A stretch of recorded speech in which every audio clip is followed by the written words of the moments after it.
Nós temos crianças que têm Bíblia, isso é bom.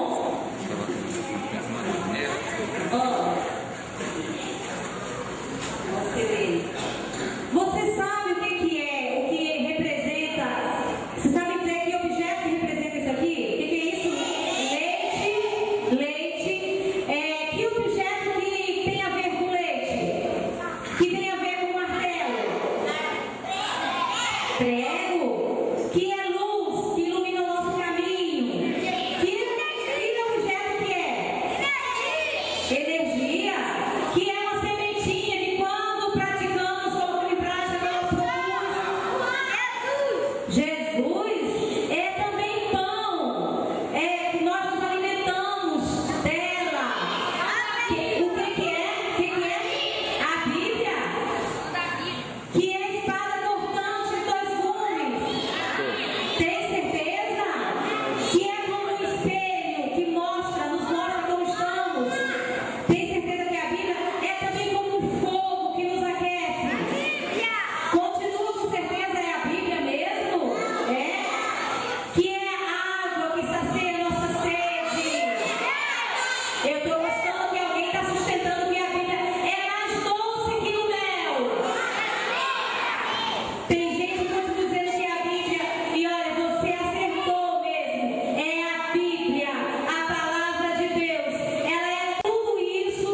E sabe o que aconteceu? Eu me aproximei daquela estátua para beijar. Mas Deus, que é soberano e governa todas as coisas, Ele não deixou, Ele tirou de mim a coordenação motora. E eu não sabia o que era um beijo. Eu não sabia o que eu estava fazendo. Eu não sabia como beijar. Vocês sabem beijar? Manda um beijo para mim. Manda um beijo para mim. Isso, tá vendo? Tão simples, tão simples. Mandar um beijo, beijar, tão simples. E naquele momento eu esqueci como fazia isso. Não é que eu esqueci. Deus que controla tudo me controlou, porque Ele já havia dito que eu não beijaria mais aquilo. Sabe o que era criança? Deus trabalhando na minha vida quando eu tinha apenas 9 anos. Deus também quer trabalhar na vida de cada um de vocês, apesar da pouca idade. Deus quer contar com vocês e Deus não vai esperar vocês completarem 18 anos para começar a usar vocês, não. Deus quer usar vocês agora. Eu me levantei dali e fui para casa, intrigada, sem saber o que tinha acontecido, sem compreender. E naquela mesma semana, eu estava andando na rua, em frente à casa da minha tia. Havia uma Assembleia de Deus. E o meu sonho era entrar naquela igreja. E quando eu estava passando em frente àquela igreja, e a minha tia, só para vocês saberem, ela odiava crente. Nunca me permitiu entrar numa igreja de crentes. E aí naquele dia, a mesma voz falou comigo: hoje você